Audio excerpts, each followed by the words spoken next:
We are drifting in a great ocean of space and time. In that ocean, the events that shape the future are working themselves out. Each creature and every world, to the remotest star, owe their existence to the great, coursing, implacable forces of nature, but also to minor happenstance.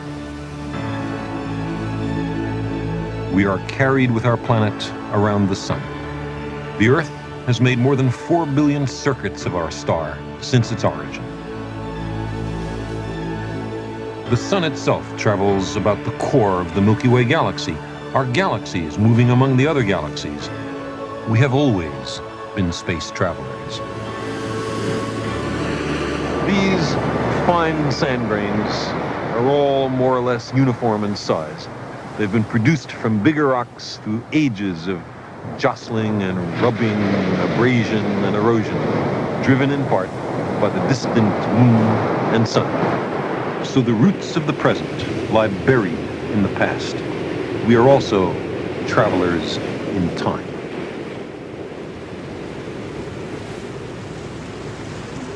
But trapped on Earth, we've had little to say about where we're going in time and space, or how fast. But now, we're thinking about true journeys in time and real voyages to the distant stars.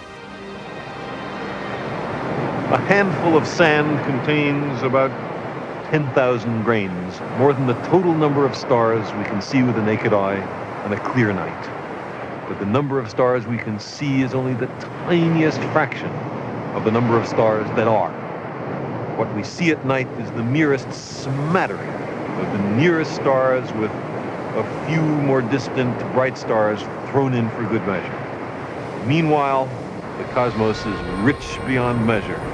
The total number of stars in the universe is larger than all the grains of sand on all the beaches of the planet Earth. Long ago, before we had figured out that the stars are distant suns, they seemed to us to make pictures in the sky. Just follow the dots. The constellation called the Big Dipper today in North America has had many other incarnations. Every culture, ancient and modern, has placed its totems and concerns among the stars, from a Chinese bureaucrat to a German wagon.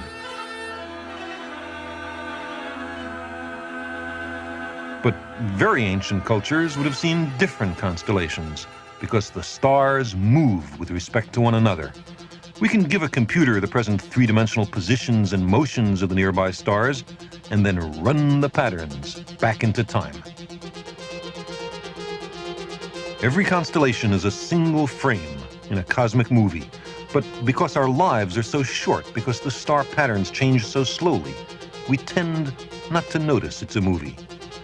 1,000,000 years ago, there was no Big Dipper. Our ancestors, looking up and wondering about the stars, saw some other pattern in the northern skies. We can also run a constellation, Leo the Lion, say, forward in time and see what the patterns in the stars will be in the future. 1,000,000 years from now, Leo might be renamed the constellation of the radio telescope, although I suspect that radio telescopes then will be as obsolete as stone spears are now. Or here's the constellation of Cetus, the whale.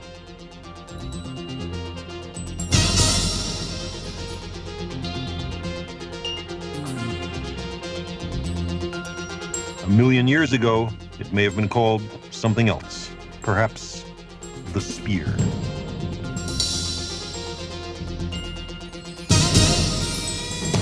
Now let's run fast forward through 1,000,000,000 nights.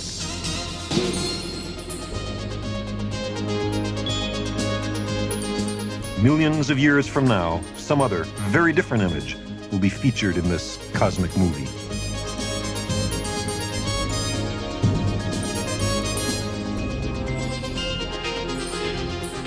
In Orion, the hunter, things are changing not only because the stars are moving, but also because the stars are evolving. Many of Orion's stars are hot, young, and short-lived. They're born, live, and die within a span of only a few million years. If we run Orion forward in time, we see the births and explosive deaths of dozens of stars flashing on and winking off like fireflies in the night. If we wait long enough, we see the constellations change. But if we go far enough, we also see the star patterns alter. The two-dimensional constellations are only the appearance of stars strewn through 3 dimensions. Some are dim and near, others are bright but farther away. Could a space traveler actually see the patterns of the constellations change? For that, you must travel roughly as far as the constellation is from us. Here, we're traveling hundreds of light years, circling all the way around the stars of the Big Dipper. The inhabitants of planets around other stars will see very different constellations than we do, because their vantage points are different.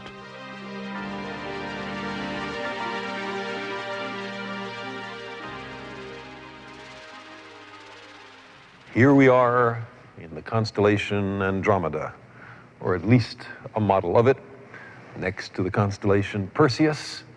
Andromeda, in the Greek myth, was the maiden who was saved by Perseus from a sea monster.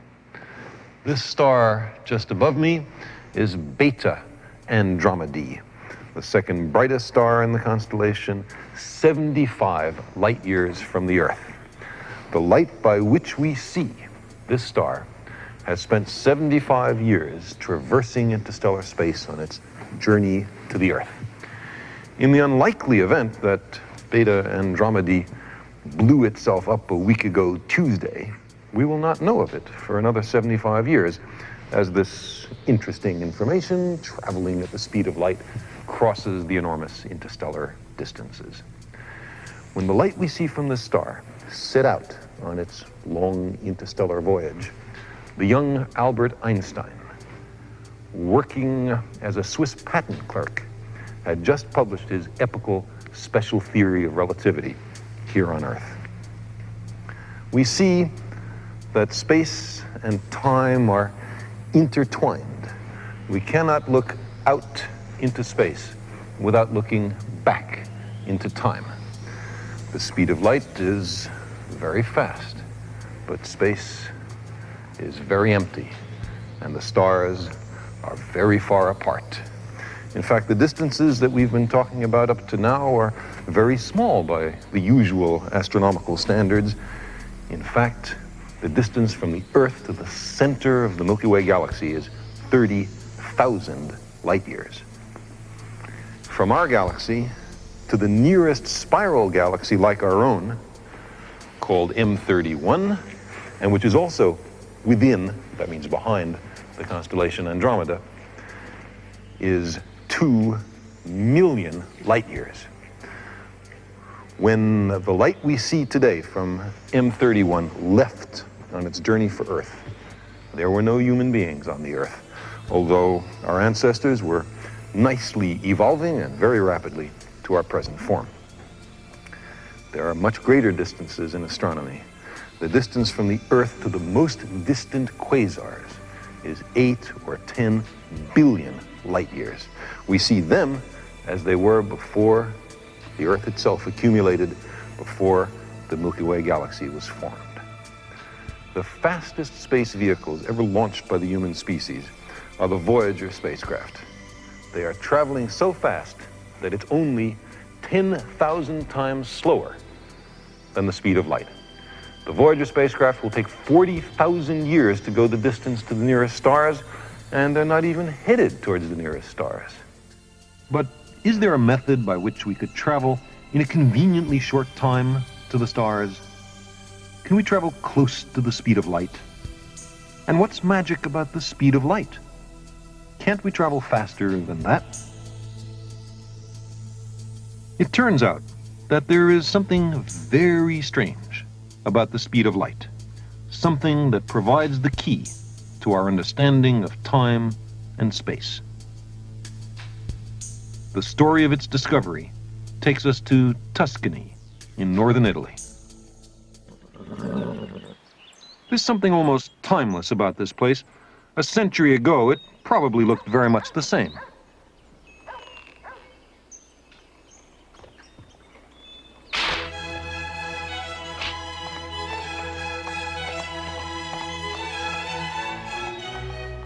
If you had traveled these roads in the summer of 1895, you might have come upon a 16-year-old German high school dropout. His teacher had told him that he would never amount to anything, that his attitude destroyed classroom discipline, that he'd be better off out of school. So he left and came here, where he enjoyed wandering these roads and giving his mind free rein to explore. One day, he began to think about light, about how fast it travels. In our everyday life, we always measure the speed of a moving object relative to something else. I'm moving at about 10 kilometers an hour relative to the ground. But the ground isn't at rest. The Earth is turning at more than 1,600 kilometers an hour. The Earth itself is in orbit around the sun. The sun is moving among the drifting stars, and so on. It was hard for the young man to imagine some absolute standard to measure all these relative motions against.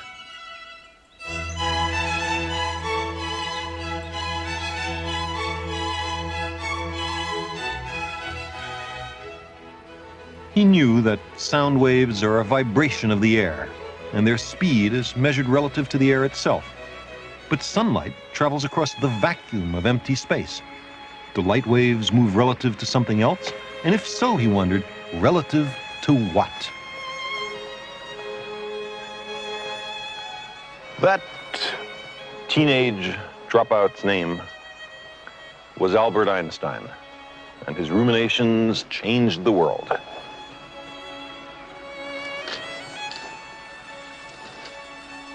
He had been fascinated by Bernstein's 1869 People's Book of Natural Science. Here, on its very first page, it describes the astonishing speed of electricity through wires and light through space. Einstein wondered, perhaps for the first time here in northern Italy, what the world would look like if you could travel on a wave of light. To travel at the speed of light. What an engaging and magical thought for a teenage boy on the road where the countryside is dappled and rippling in sunlight.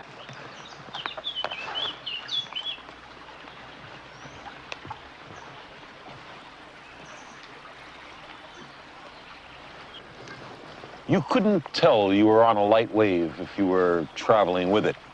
If you started on a wave crest, you would stay on the crest and lose all notion of it being a wave.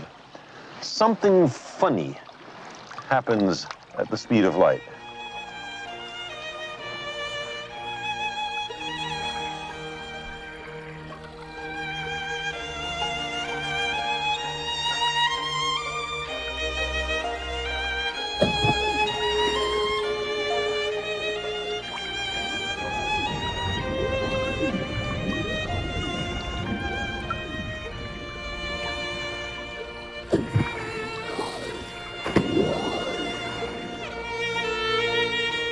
The more Einstein thought about such questions, the more troubling they became. Paradoxes seemed to pop up all over if you could travel at the speed of light. Certain ideas had been accepted as true without sufficiently careful thought. One of those ideas had to do with the light from a moving object. The images by which we see the world are made of light and are carried at the speed of light, 300,000 kilometers a second. You might think that the image of me should be moving out ahead of me at the speed of light plus the speed of the bicycle. If I'm moving towards you faster than a horse and cart, then my image should be approaching you exactly that much faster. My image ought to arrive earlier. But in reality, you don't see any time delay. In a near collision, for example, you always see everything happen at once. Horse, cart, swerve, bicycle, all simultaneous. But how would it look if it were proper to add the velocities? Since I'm heading towards you, you'd add my speed to the speed of light. So my image ought to arrive before the image of the horse and cart. I'd be cycling towards you quite normally, To me, a collision would suddenly seem imminent. But you'd see me swerve for no apparent reason and have a collision with nothing. Now, the horse and cart aren't headed towards you. Their image would arrive only at the speed of light. Could it seem to me that I just missed colliding while to you it wasn't even close? In precise laboratory experiments, scientists have never observed any such thing. If the world is to be understood, if we are to avoid logical paradoxes when traveling at high speeds, then there are certain rules which must be obeyed. Einstein called these rules the special theory of relativity.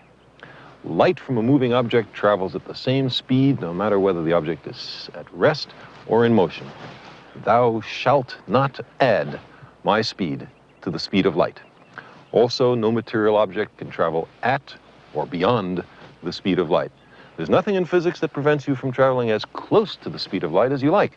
99.9% the speed of light is just fine. But no matter how hard you try, you can never gain that last decimal point. For the world to be logically consistent, there must be a cosmic speed limit. The crack of a whip is due to its tip moving faster than the speed of sound. It makes a shockwave, a small sonic boom in the Italian countryside.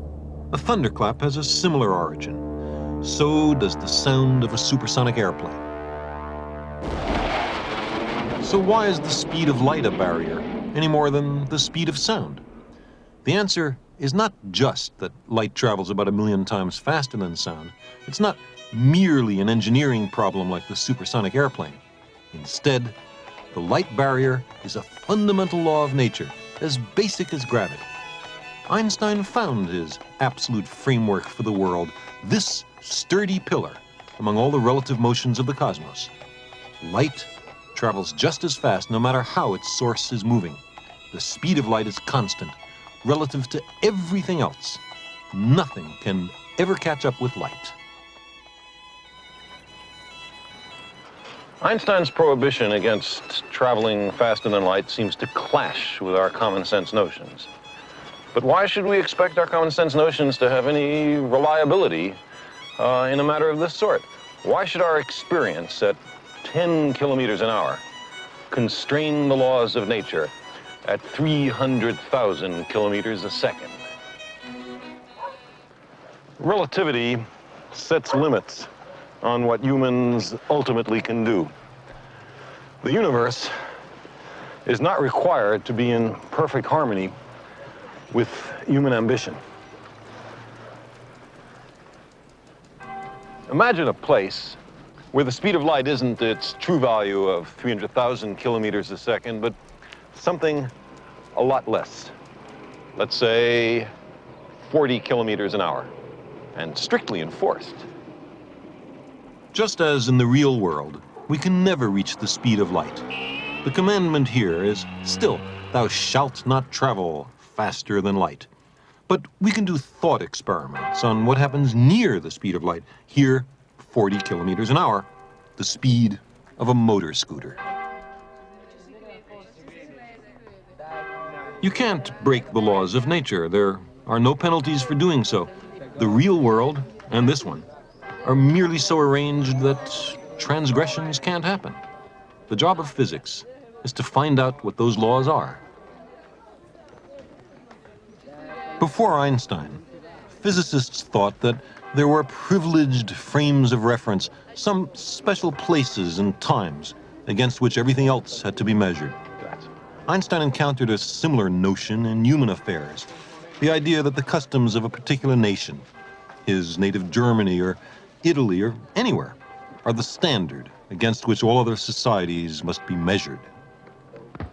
But Einstein rejected the strident nationalism of his time. He believed every culture had its own validity. And also in physics, he understood that there are no privileged frames of reference. Every observer, in any place, time, or motion, must deduce the same laws of nature. Caldo. A speed is simply how much space you cover in a given time. As any kid on a motor scooter knows, Since near the velocity of light, we cannot simply add speeds. The familiar notions of absolute space and absolute time, independent of your relative motion, must give way. That's why, as Einstein showed, funny things have to happen close to the speed of light. There, our conventional perspectives of space and time strangely change. Your nose is just a little closer to me than your ears. Light reflected off your nose reaches me just an instant in time before your ears. But suppose I had a magic camera so that I could see your nose and your ears at precisely the same instant. With such a camera, you could take some pretty interesting pictures. Paolo says goodbye to his little brother Vincenzo. Ciao, Vincenzo. Ciao, And rides off. He's now going more than half the speed of light. He's almost catching up with his own light waves. This compresses the light waves in front of him, and his image becomes blue. The shorter wavelength is what makes blue light waves blue. Also, Paolo becomes skinny in the direction of motion. This isn't just some optical illusion. It really happens when you travel near the speed of light. As he roars away, he leaves his own light waves stretched out behind him. Long light waves are red. We say that his receding image is red-shifted. Now, Paolo leaves for a short tour of the countryside. He experiences something even stranger. Everything he can see is squeezed into a moving window just ahead of him. Blue shifted at the center, red shifted at the edges.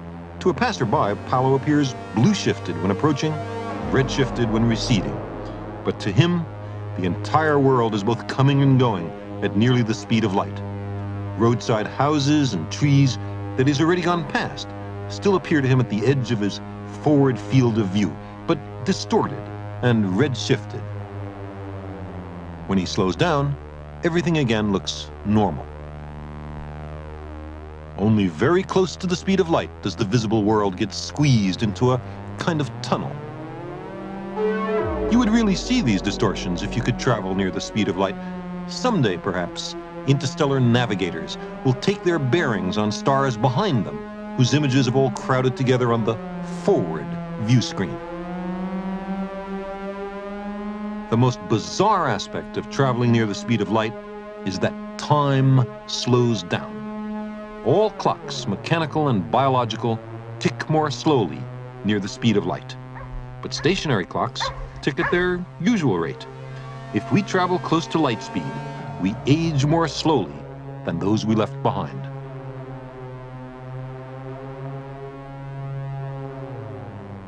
Paolo's watch and his internal sense of time show that he's been gone from his friends for only a few minutes. But from their point of view, he has been away for many decades. His friends have grown up, moved on, and died. And his younger brother has been patiently waiting for him all this time.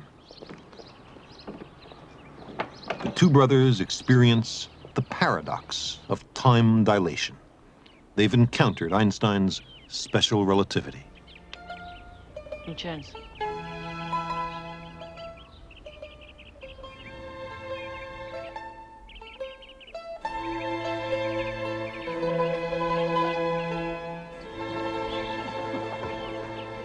This was just a thought experiment, but atomic particles traveling near the speed of light do decay more slowly than stationary particles. As strange and counterintuitive as it seems, time dilation is a law of nature.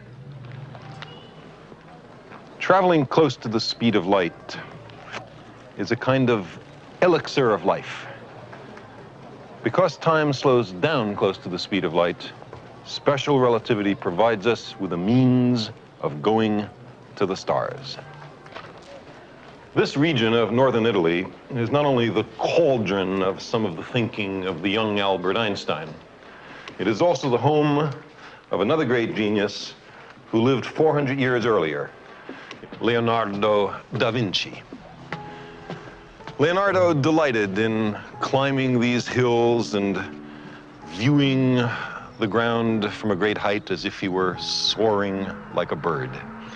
He drew the first aerial views of landscapes, villages, fortifications. I've been talking about Einstein in and around this town of Vinci, in which Leonardo grew up. Einstein greatly respected Leonardo, and their spirits, in some sense, inhabit this countryside still.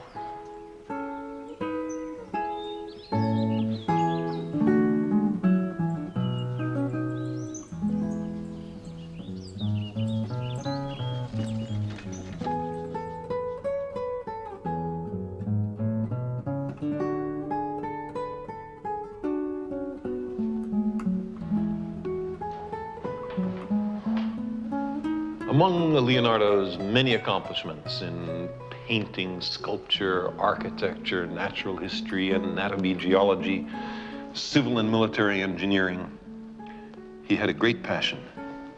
He wished to construct a machine which would fly. He made sketches of such machines, built miniature models, constructed great full-scale prototypes. And not a one of them ever worked. Mainly because there were no machines of adequate capacity available in his time. The technology was just not ready. The designs, however, were brilliant. For example, this bird-like machine here in the Leonardo Museum in the town of Vinci.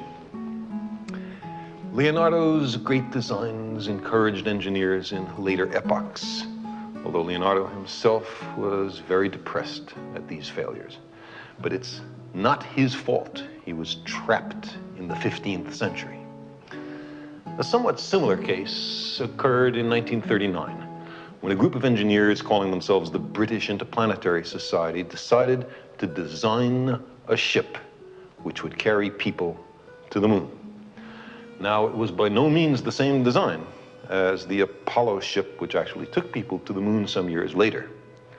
But that design suggested that a mission to the moon might one day be a practical engineering possibility. Today, we have preliminary designs of ships which will take people to the stars. They are constructed in Earth orbit, and from there, they venture on their great interstellar journeys. One of them is called Project Orion. It utilizes nuclear weapons, hydrogen bombs, against an inertial plate, each explosion providing a kind of putt-putt, a vast nuclear motorboat in space. Orion seems entirely practical and was under serious development in the United States until the signing of the international treaty forbidding nuclear weapons explosions in space. Personally, the Orion starship is the best use of nuclear weapons I can think of, provided the ships don't depart from very near the Earth.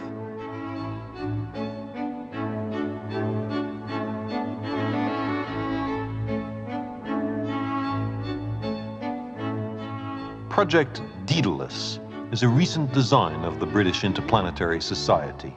It assumes the existence of a nuclear fusion reactor, something much safer as well as more efficient than the existing nuclear fission power plants.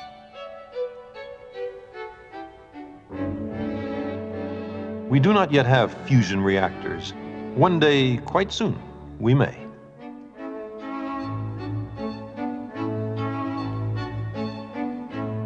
Orion and Daedalus might go 10% the speed of light. So a trip to Alpha Centauri, 4.5 light years away, would take 45 years, less than a human lifetime. Such ships could not travel close enough to the speed of light for the time-slowing effects of special relativity to become important. It does not seem likely that such ships would be built before the middle of the 21st century, although we could build an Orion starship now. For voyages beyond the nearest stars, something must be added. Perhaps they could be used as multi-generation ships, so those arriving would be the remote descendants of those who had originally set out centuries before. Or perhaps some safe means of human hibernation might be found, so that the space travelers might be frozen and then thawed out when they arrive at the destination centuries later. But fast interstellar spaceflight, approaching the speed of light, is much more difficult. That's an objective not for 100 years, but for 1,000 or for 10,000. But it also is possible. A kind of interstellar ramjet has been proposed, which scoops up the hydrogen atoms which float between the stars, accelerates them into an engine, and spits them out the back. But in deep space, there is one atom for every 10 cubic centimeters of space. For the ramjet to work, it has to have a frontal scoop hundreds of kilometers across. When the ship reaches relativistic velocities, the hydrogen atoms will be moving, with respect to the interstellar spaceship, at close to the speed of light. If precautions aren't taken, the passengers will be fried by these induced cosmic rays. There's a proposed solution. A laser is used to strip electrons off the atoms and make them electrically charged while they're still some distance away. And an extremely strong magnetic field is used to deflect the charged atoms into the scoop and away from the rest of the spacecraft. This is engineering on a scale so far unprecedented on the Earth. We are talking of engines the size of small worlds.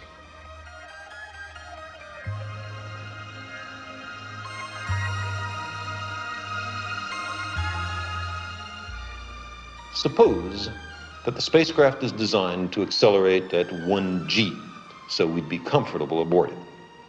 We'd be going closer and closer to the speed of light until the midpoint of the journey. Then the spacecraft is turned around and we decelerate at 1g to the destination. For most of the trip, the velocity would be very close to the speed of light and time would slow down enormously. By how much? Barnard's star could be reached by such a ship in 8 years ship time. The center of the Milky Way galaxy in 21 years. The Andromeda galaxy in 28 years. Of course, the people left behind on the Earth would see things somewhat differently. Instead of 21 years to the center of the galaxy, they would measure it as 30,000 years. When we got back, very few of our friends would be around to greet us. In principle, such a journey, mounting the decimal points closer and closer to the speed of light, would even permit us to circumnavigate the known universe in 56 years ship time. We would return tens of billions of years in the far future, with the Earth a charred cinder and the sun dead. Relativistic spaceflight makes the universe accessible to advanced civilizations, but only to those who go on the journey, not to those who stay home. These designs are probably further from the actual interstellar spacecraft of the future than Leonardo's models are from the supersonic transports of the present. But if we do not destroy ourselves, I believe that we will one day venture to the stars. When our solar system is all explored, the planets of other stars will beckon.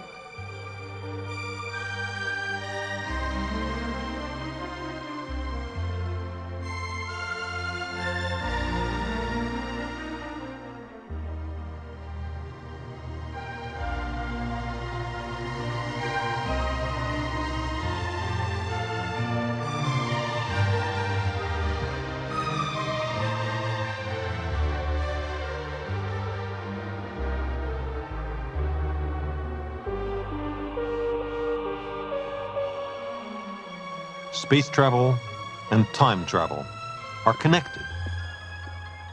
To travel fast into space, is to travel fast into the future. We travel into the future, although slowly, all the time.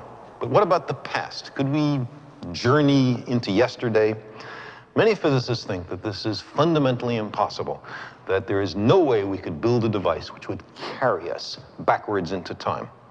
Some say that even if we were to build such a device, it wouldn't do us much good, that we couldn't significantly affect the past. For example, suppose you traveled into the past and somehow or other prevented your own parents from meeting. Why, then you would probably never have been born, which is something of a contradiction, isn't it, since you're clearly there. Other people think that the two alternative histories have equal validity, that they're parallel threads, skeins of time, that they could exist side by side. The history in which you were never born and the history that you know all about. Perhaps time itself has many potential dimensions, despite the fact that we are condemned to experience only one of those dimensions. Now, suppose you could go back into the past and really change it by, let's say something like persuading Queen Isabella not to bankroll Christopher Columbus. Then you would have set into motion a different sequence of historical events, which those people you left behind you in our time would never get to know about. If that kind of time travel were possible, then every imaginable sequence of alternative history might in some sense really exist. Would it be possible for a time traveler to change the course of history in a major way? Well, let's think about that. History consists, for the most part, of a complex multitude of deeply interwoven threads, biological, economic, and social forces that are not so easily unraveled.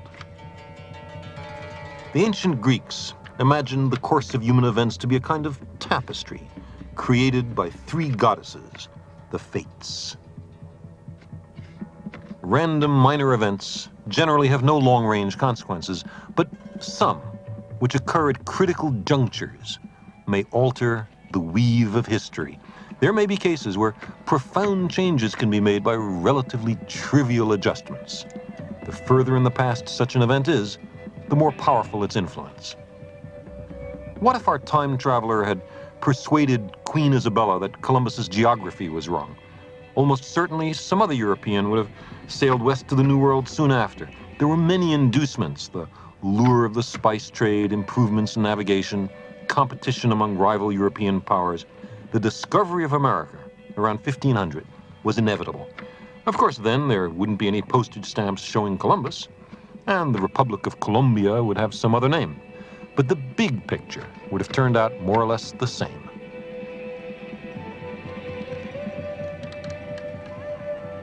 In order to affect the future profoundly, a time traveler would have to pick and choose. He'd probably have to intervene in a number of events which are very carefully selected, so he could change the weave of history.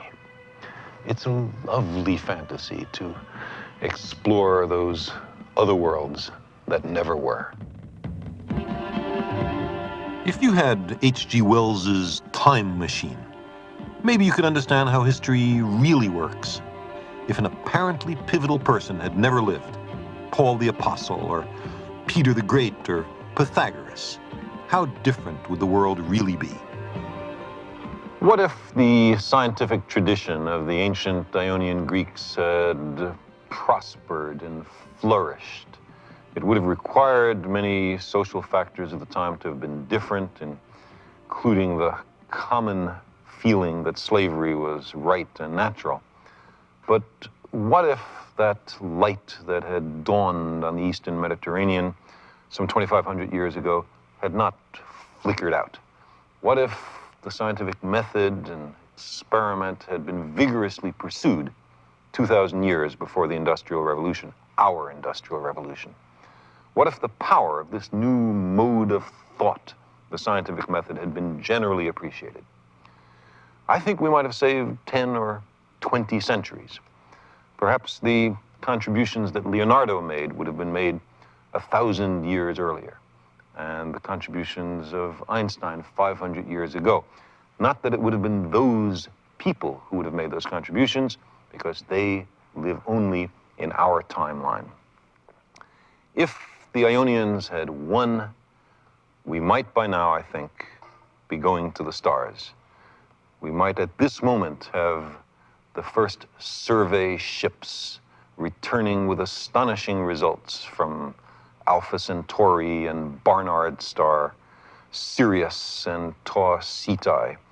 There would now be great fleets of interstellar transports being constructed in Earth orbit, small unmanned survey ships, liners for immigrants, perhaps, great trading ships to ply the spaces between the stars. On all these ships, there would be symbols and inscriptions on the sides. The inscriptions, if we look closely, would be written in Greek. The symbol, perhaps, would be the dodecahedron, and the inscription on the sides of the ships to the stars, something like Starship Theodorus of the planet Earth. If you were a really ambitious time traveler, you might not dally with human history or even pause to examine the evolution of life on Earth. Instead, you would journey back to witness the origin of our solar system from the gas and dust between the stars.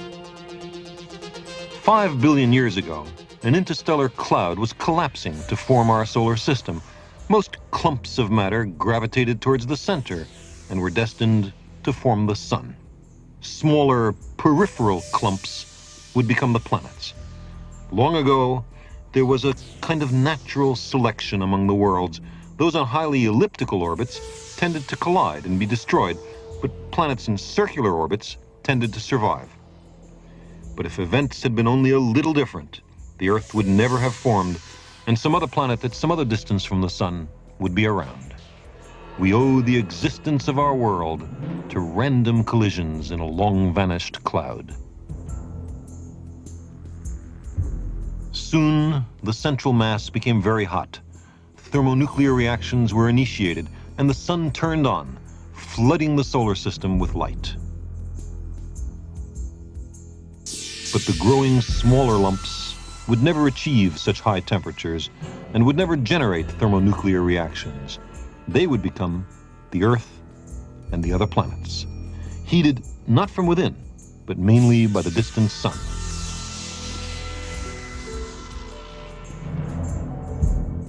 The accretion continued until almost all the gas and dust and small worldlets were swept up by the surviving planets.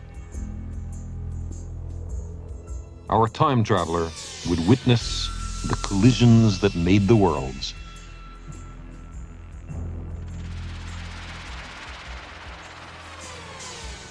Except for the comets and asteroids, the chaos of the early solar system was reduced to a remarkable simplicity. 9 or so principal planets in almost circular orbits and a few dozen moons.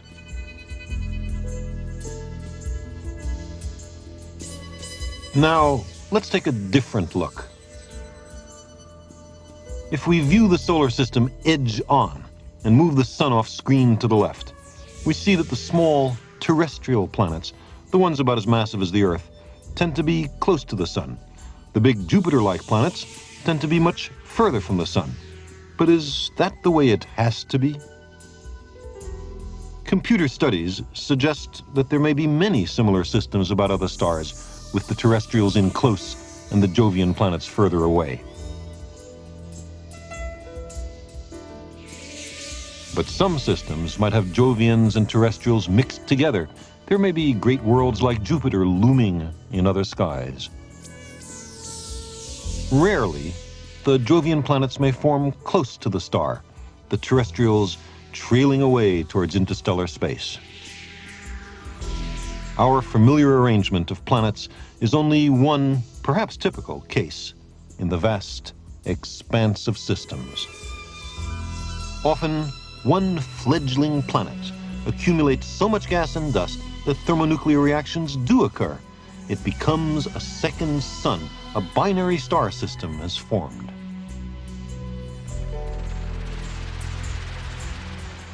For most of these worlds, the vistas will be dazzling. Not a one of them will be identical to the Earth. A few will be hospitable. Many will appear hostile. Where there are two suns in the sky, every object will cast two shadows.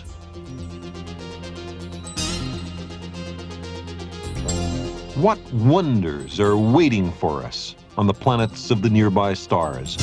Are there radically different kinds of worlds, unimaginably exotic forms of life? Perhaps in another century or two, when our solar system is all explored, we will also have put our own planet in order. Then we will set sail for the stars and the beckoning worlds around them. In that day, our machines and our descendants, approaching the speed of light, will skim the light years, leaping ahead through time, seeking new worlds. Einstein has shown us that it's possible. We will journey simultaneously to distant planets and to the far future. Some worlds, like this one, will look out onto a vast gaseous nebula, the remains of a star that once was and is no longer. In all those skies, rich and distant and exotic constellations, there may be a faint yellow star, perhaps barely visible to the naked eye, perhaps seen only through the telescope. The home star of a fleet of interstellar transports exploring this tiny region of the great Milky Way galaxy. The themes of space and time are intertwined. Worlds and stars, like people, are born, live, and die. The lifetime of a human being is measured in decades, but the lifetime of the sun is 100 million times longer. Matter is much older than life. Billions of years before the sun and earth even formed, atoms were being synthesized in the insides of hot stars and then returned to space when the stars blew themselves up. Newly formed planets were made of this stellar debris. The Earth and every living thing are made of star stuff.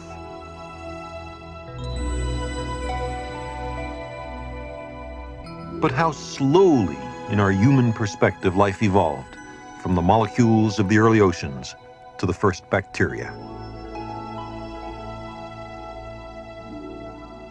The reason evolution is not immediately obvious to everybody is because it moves so slowly and takes so long. How can creatures who live for only 70 years detect events that take 70 million years to unfold, or 4 billion?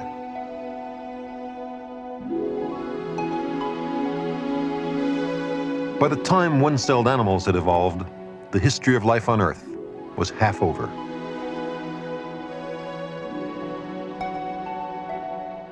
Not very far along to us, you might think, but by now, almost all the basic chemistry of life had been established. Forget our human time perspective. From the point of view of a star, evolution was weaving intricate new patterns from the star stuff on the planet Earth, and very rapidly. Most evolutionary lines became extinct. Many lines became stagnant. If things had gone a little differently, a small change of climate, say, or a new mutation, or the accidental death of a different, humble organism, the entire future history of life might have been very different. Perhaps the line to an intelligent technological species would have passed through worms. Perhaps the present masters of the planet would have had ancestors who were tunicates.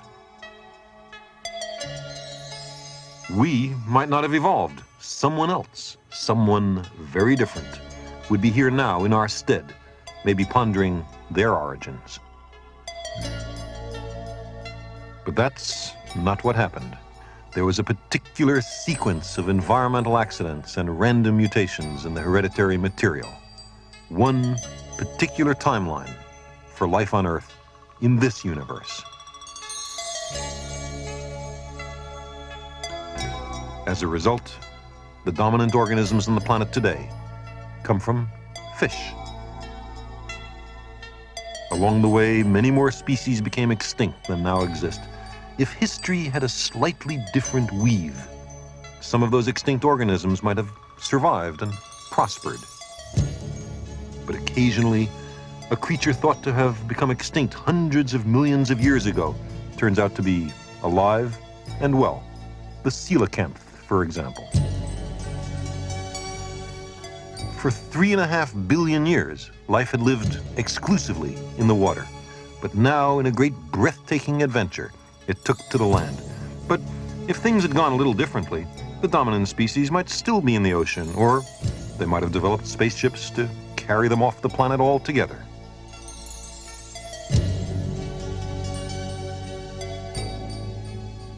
From our ancestors, the reptiles, there developed many successful lines, including the dinosaurs.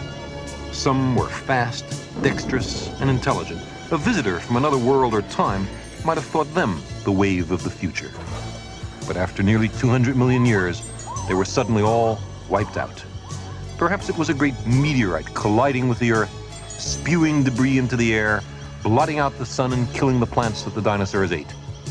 I wonder when they first sensed that something was wrong. The successors of the dinosaurs came from the same reptilian stock, but they were able to survive the catastrophe that destroyed their cousins. Again, there were many branches which became extinct. And again, had events been only a little different, those branches might have led to the dominant form today. For 40 million years, a visitor would not have been much impressed by these timid little creatures, but they led to all the familiar mammals of today.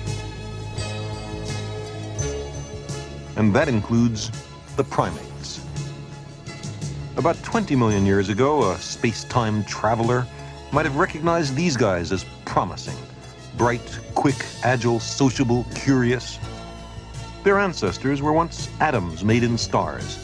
Then simple molecules, single cells, polyps stuck to the ocean floor, fish, amphibians, reptiles, shrews. But then they came down from the trees and stood upright. They grew an enormous brain. They developed culture, invented tools, domesticated fire. They discovered language and writing. They developed agriculture. They built cities and forged metal. And ultimately, they set out for the stars, from which they had come 5 billion years earlier. We are star stuff, which has taken its destiny into its own hands. The loom of time and space works the most astonishing transformations of matter. Our own planet is only a tiny part of the vast cosmic tapestry, a starry fabric of worlds yet untold.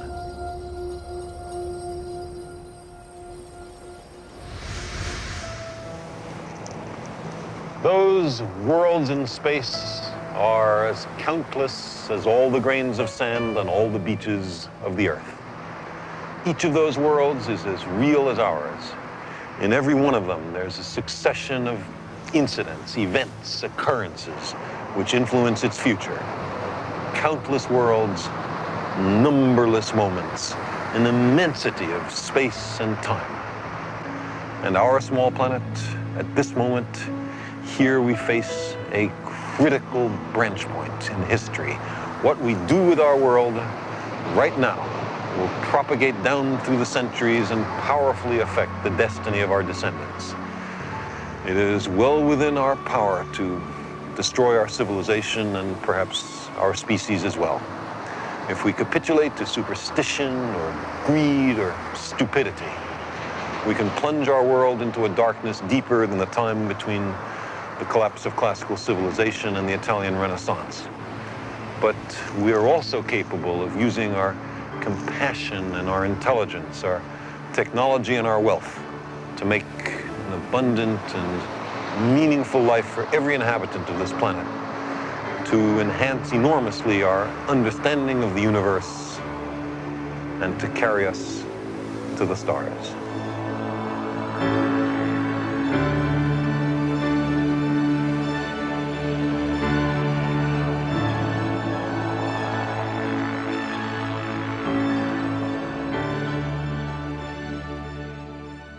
In our motorbike sequence, we showed how the landscape might look if we were barreling through it at close to the speed of light. Since then, inspired by this sequence, Ping Kang Seung at Carnegie Mellon University produced an exact computer animation. This is what you'd see if you were traveling at ordinary speeds through this red and white lattice. But this is how it would appear if you were traveling the same route at close to the speed of light. We're probably many centuries away from traveling close to the speed of light and experiencing time dilation. But even then, it might not be fast enough if we wanted to travel to some distant place in the galaxy, say, and then come back to Earth in our own epoch. Some years after completing Cosmos, I found myself taking time out from my scientific work to write a novel about travel to the center of the Milky Way galaxy. I was willing to imagine beings and civilizations far more advanced than we, but I wasn't willing to ignore the laws of physics. Was there, even in principle, a way to get very quickly to 30,000 light years from Earth? So I put this question to my friend Kip Thorne of the California Institute of Technology. He's a leading expert on the nature of space and time. Kip thought about it for a while and then answered with about 50 lines of equations, which showed that a really advanced civilization might establish and hold open wormholes, which we might think of as tubes through the fourth dimension, which connect the Earth with another place in the universe without having to traverse the intervening distance, something like crawling through a wormhole in an apple. I was very happy with this result, and I used it as a key plot device in Contact. But such wormholes through space would also be time machines, it seemed to me. And I used that notion in my novel Contact as well. Kip Thorne and his colleagues later proved, or so it seemed, that time travel of this sort was possible. Here, look at this. The key question being explored now is whether such time travel can be done consistently, with causes preceding effects, say, rather than following them. Does nature contrive it so that even with a time machine, you can intervene to prevent your own conception, for example? Even if time travel of this sort is really possible, it's far in our technological future. But maybe other beings, much more advanced than we, are voyaging to the far future and the remote past, not a measly 40 years ago on Earth, but to witness the death of the sun, say, or the origin of the cosmos.